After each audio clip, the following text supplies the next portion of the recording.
everybody. Welcome back to the One Step Better Business Podcast with Mike and Matt. How's it going, Matt? Hey, buddy. How are you today? I am doing lovely. You ready to get into some weeds? Can't wait. This is a fun one. This is going to be a fun one. If you are a super detailed person that is curious about how does Whirks onboard new clients, what does it look like to work with Whirks for 90 days, this is going to be the podcast for you.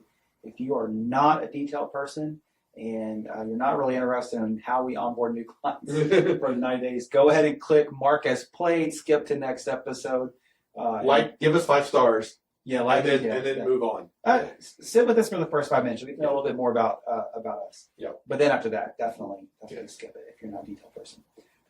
So we're going to get into the weeds today of what to expect in the first 90 days of working with Whirks. That's the plan for today. But to get started, got one, maybe 2 questions. We'll see how it goes. Matt, you can eliminate one modern inconvenience for all of forever. What would you pick?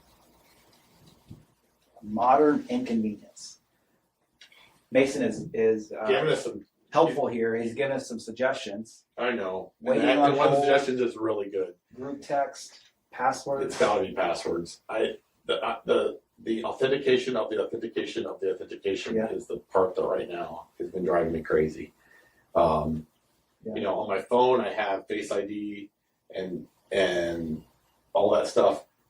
On my PC, not so much, and I've got like literally just password hell. Yeah. And so it's like you authenticate, I'm in, I give my password, and then I authenticate, then I get to the new app, and then I have to authenticate again, and generally I have to authenticate again. I mean, it's like 9-factor authentication. So I know it's secure.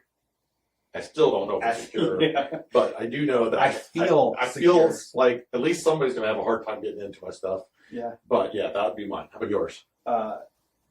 Yeah, if you could magically get rid of all the passwords. The other day, I needed to do something on my phone. Well, all of my password stuff is on my computer because I normally work on desktop, and I was going to try to jump in and do something real quick on my phone. And I got to the login screen. I was like, no chance. You don't have LastPass on your phone? I don't. Oh, you should get that. And so I was like, well, guess I'm not doing that today. I'm out. So yeah, I hate passwords. Fun fact, you mentioned security there. I learned not too long ago that like at the end of the day, all the security stuff, the bad actors are going to outpace everybody else. Like they know how to get around everything. And so one of the things that is now a big thing is stealing somebody's cookie. So when I log in, 2-factor authenticate, remember me, they will steal the cookie of the remember me to where they can then log in without going through 2-factor to get into the system. Like, man, like, can we just agree to not? So I'll put my password in, blood test, retinal scan, show my tattoo on my lip, and I'm in. And you do all that, and they can still steal all that stuff. They still make the blood and help me much. That stinks. Yeah, that's a fun one. Yeah. All right, we'll go ahead and go with this other question too. Yeah. I'm curious. Yeah. This is my curiosity. If you're not curious, skip ahead for a minute and 30 seconds. Would you rather have Morgan Freeman narrate your dreams or Samuel L. Jackson comment on your daily life? I mean, I wouldn't mind Morgan Freeman like narrating my life and my dreams. Yeah. That's like his voice is just syrupy.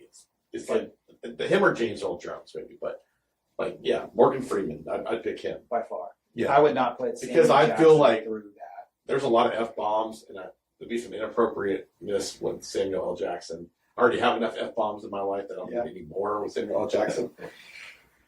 I think Samuel L. Jackson would be extremely bored narrating my life. Like, I need a new gig. This isn't working.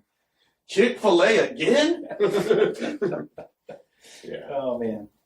Yeah. Fun questions. Good job on the questions, Mason. I like it. That was a fun one. All right. First 90 days working with Whirks. We understand that changing payroll providers is hectic. It's a little bit scary. There's a lot of anxiety that can come around with that. What if something goes wrong is a common thing that we hear. And we try to mitigate that and lessen the worry as much as possible by talking through, this is exactly what's going to happen. This is exactly when it's going to happen. This is exactly how it's going to happen. The more information that we can provide, the more somebody can feel at ease. And so we have a 90-day plan that we follow for all of our new client conversions, and it's the same process over and over and over and over and over again.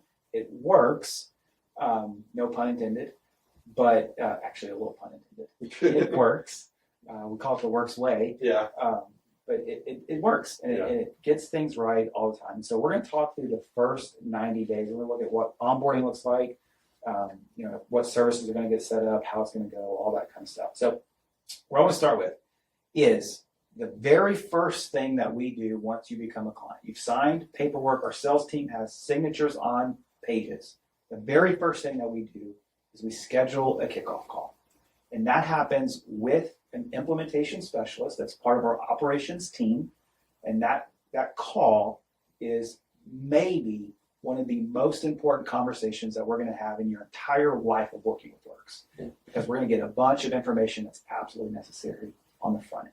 Yep, and I think of that kickoff call is we are trying to confirm a lot of things, process, getting access to the systems, and then you're gonna be out of the process for a little bit, and there's a little bit of control and fear that happens a lot of times here. What is the purpose of the kickoff call on your end, and then what's happening right after that on our side? Yeah, the kickoff call is important because it's where the person that's actually going to be doing the work to get you stood up in our systems is going to have a conversation with you about all the details of your organization. So at this point, you've talked to a salesperson. You've probably gone through some demos. You've seen our system. You kind of know a little bit more about what it looks like. And our ops team is the one that actually gets that going, not our sales team, right? So we want to have a conversation with the ops team so that we can actually get all the details that we need. Now, we try to make that easy. Our operations team, our implementation specialist, has the entire history of conversations that you've ever had with our salespeople. They have access to recordings of calls. They can dig into anything that they need in the history of your conversation.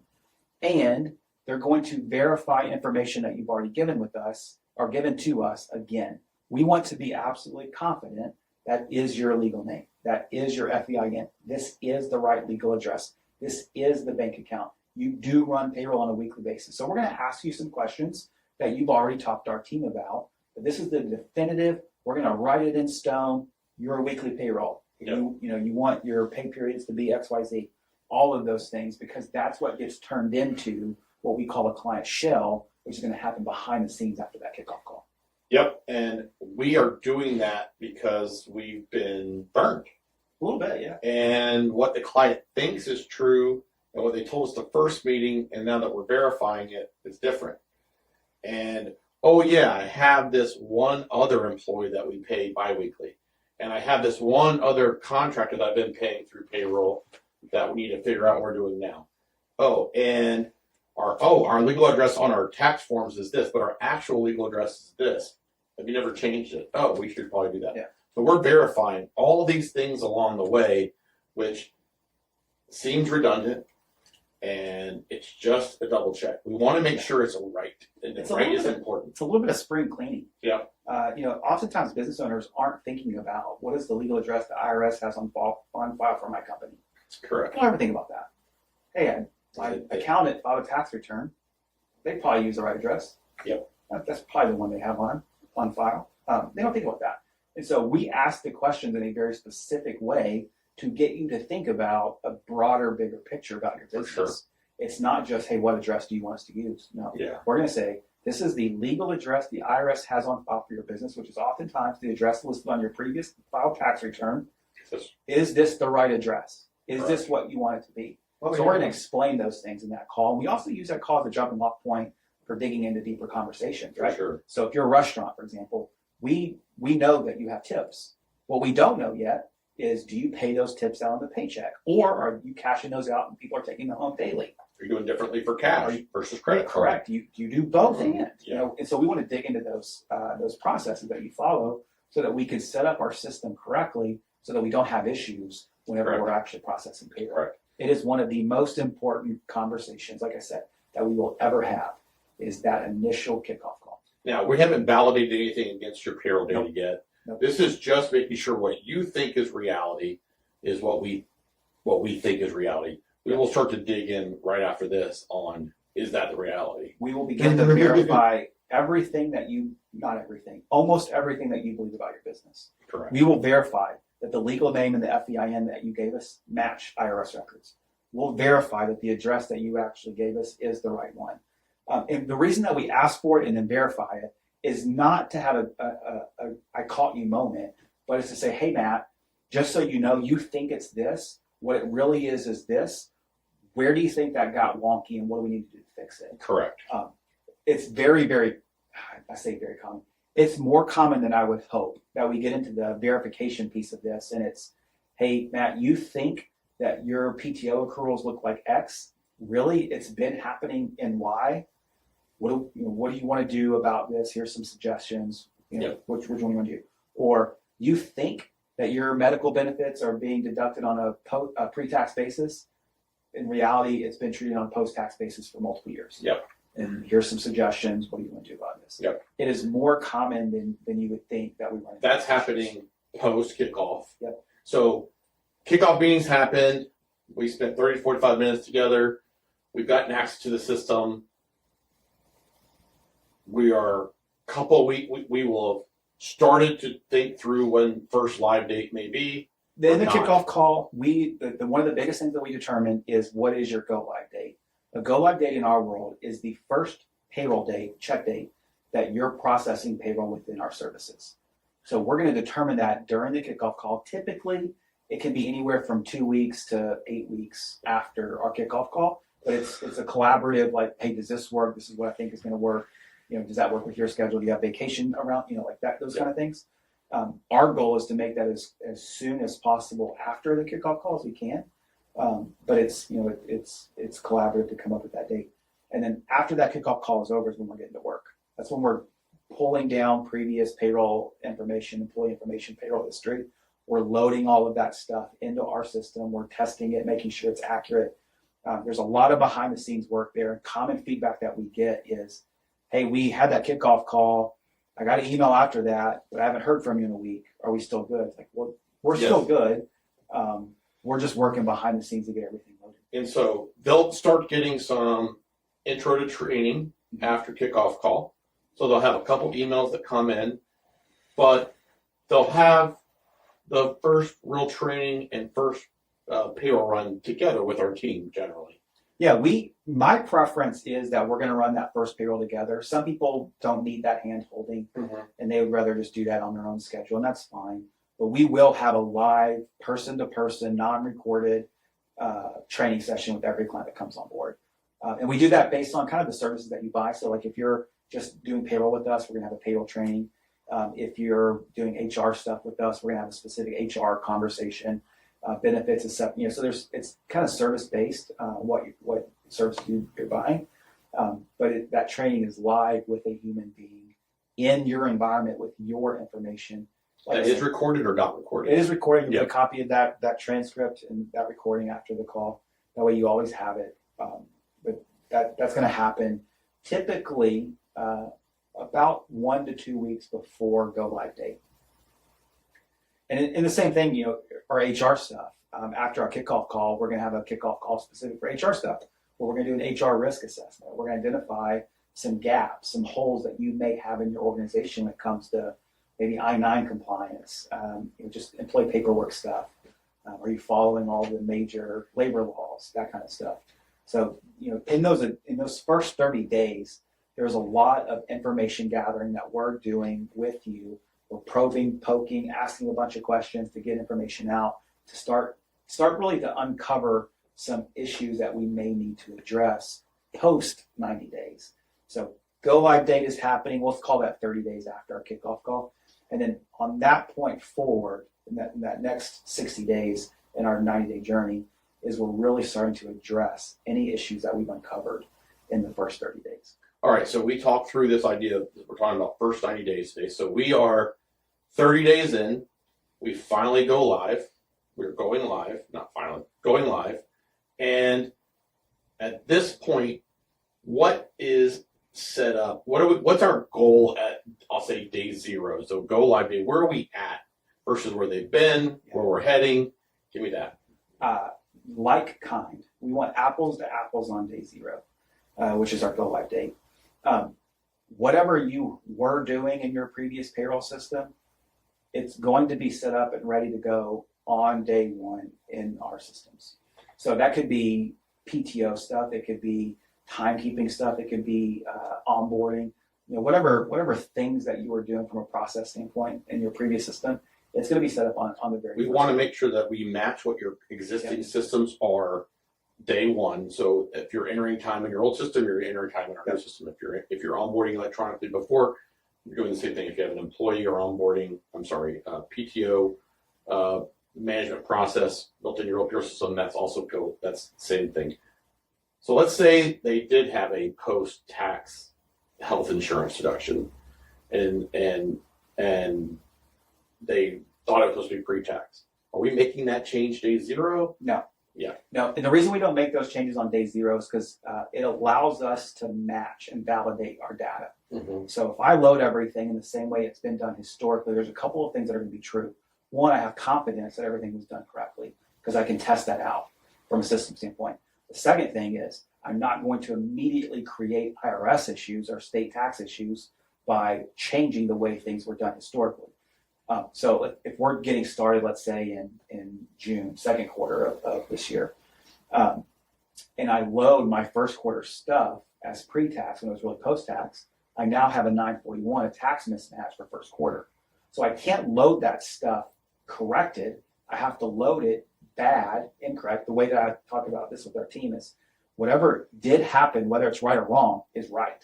So we want to start with what did happen, and then we're going to have conversations on this is some options to make these corrections. That happens after we're live in the process.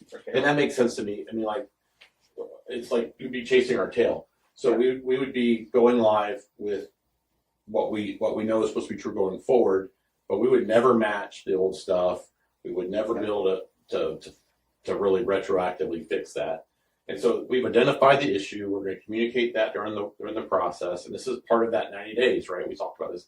Anything that's not being done consistently, not being handled the right way, we're going to have those conversations and make sure we get those resolved as fast as we possibly can. That could be mismatched PTO policy versus your handbook. That could be not handling overtime correctly for an employee who should have been getting overtime. Whatever those things may be. And we're going to try to make sure those things are identified. You know what's going on as a client, and so we can create a plan to fix those things. Yep. And all of those things are going to be the controllable pieces of those fixes are going to be in place by day 90. Yep. We want to have all of that identified and resolved to a controllable outcome. The reason I say it like that is because sometimes it is we need to go back and amend returns, and we've already done the amendment process, but the taxing agency hasn't processed those, so there's still kind of a waiting period of that. Correct. But all the things that are within our control have been completed by day 90. Now, I'll say this, little caveat. If we identify issues in the conversion process, your history is going to match what it was historically, but we're still going to fix that on day 1, like the pre versus post-tax thing. Your history is going to show those as post-tax deductions. But beginning on the very first payroll we process, we're going to flip those to pre-tax deductions. Correct. We're not trying to match old to the new way, but we're going forward. We're not going to keep making that. We're not going to keep making the same mistake, right? But we're not going to adjust history. That makes sense. And so there's a variety of things in that same vein that we'll get right going forward, but we're not going to change history. So I think through this in terms of training, right? If I'm the prospective client and I'm come on board, I feel like I got to make sure I understand the system. I understand how to communicate with your team. So we have a series of trainings that happen both in person, one-on-one, depending on what other all services you have. We also have recorded sessions before that we want you to make sure you're watching. Very critical steps in your processes, and then you want to make sure we have a clear understanding of who you reach out to for problems. So we talked about this in a previous pod, which was, one of the first things is, who do I talk to when there's something going on? Mm-hmm. How do I deal with service? Who do I talk to on my team? In our world, we have an onboarding team that's responsible for training and onboarding a new client. And then you're handing off to our ongoing customer service or customer success team. And that process is super critical that you know very clearly who you're supposed to reach out to. What are some of those critical steps in that 90 days that allow that client to get comfortable with the process and with, you know, the changes that we're asking them to make, but also the like what processes have we found that are maybe not as good as it should be? Yeah, the big thing is you got to know who to talk to. We're here to help. We are not an organization that believes in getting you set up and trained up and never talk to me. That's not a win for us at all. I want my team on the phone. I want my team on Zoom meetings. I want my team responding to emails. I want the collaboration that comes with us working with clients and that. So knowing who to talk to is big. You mentioned we have an onboarding person. An onboarding person is having the kickoff call, and they're doing all the behind the scenes work to get you up and running. Our handoff actually happens at training. The onboarding person is not going to be the person generally that does the training. That's going to be your ongoing support person. The reason we do that is really selfishly, it's to remove some bottlenecks from our onboarding team. But two is to get you in the hands of the person that we want you to build a relationship with. And so the person doing the training is the person that is going to be working on your stuff into the future. And so that's the person that you're going to be dealing with the most. In the onboarding process, we have a variety of training that happens. I mentioned the live training that happens for every one of our clients. Beyond that, though, because not everybody learns the same way, we have a variety of short form and long form pre-recorded videos, things that can be 30 minutes long to videos that are 2 minutes long. And it's dependent upon different things that we need you to get trained up on. There's also articles. So if you're not a video-based person, you got to go read an article. You can reference it, whatever it is. There's plenty of articles that we're going to supply you along the way. Our goal on day 30, that first live payroll date, is that you are comfortable. Not just I'm okay with, but you are comfortable processing payroll. There's a lot of training that needs to go into that. Yep. All other things that happen post that is, we have monthly office hours. We've written a ton of articles on different steps. Within our technology, there is help screens that have sometimes, I'm not saying sometimes, but they have written processes everywhere along the way. Screenshots, step by step. So, and also know that we're always happy to hop on Zoom. Yep. And so you're never going to be alone in this process.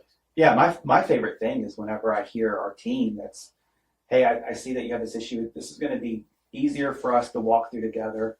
Let's schedule some time to get on Zoom. Yep. And because we can do a screen share, we can walk through it live. We can have dialogue on, well, let's clarify this, or let's adjust that, or maybe there's a better way to do that.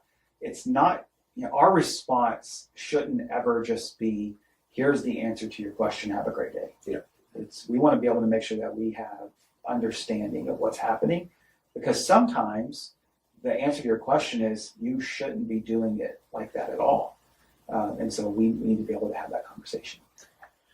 All right. So what do you think are some of the short-term wins that happen within that first 90 days?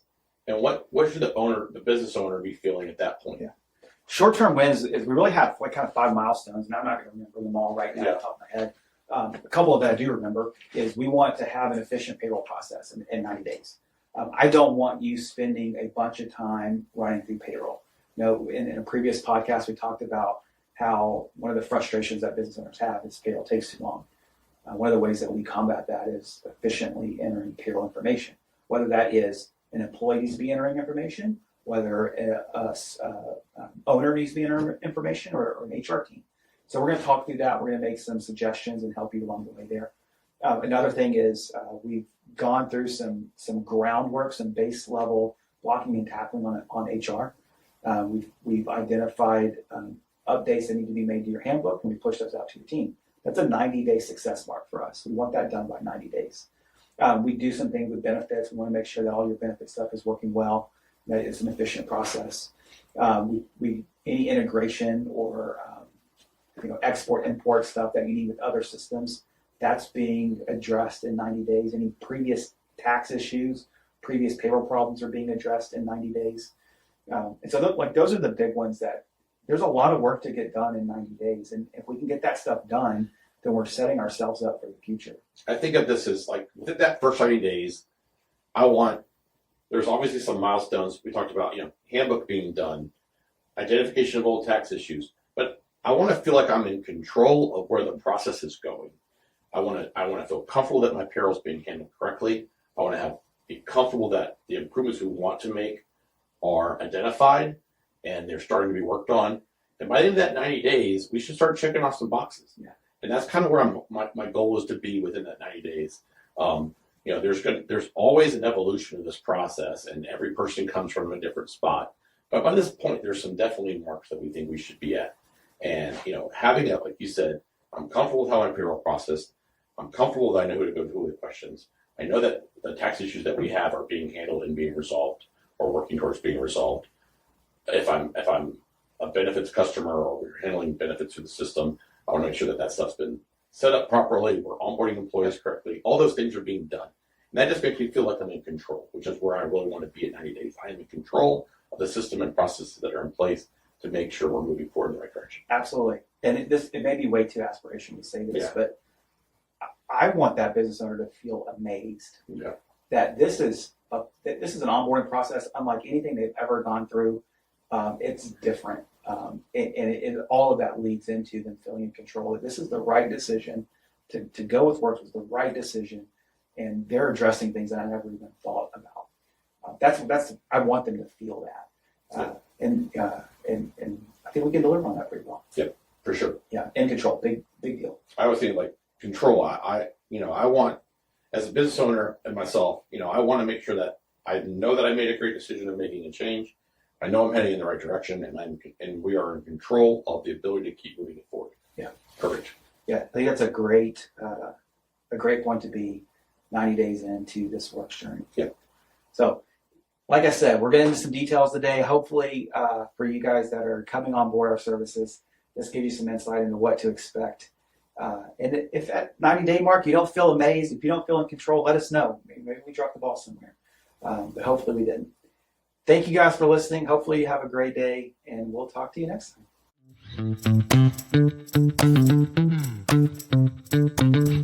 time.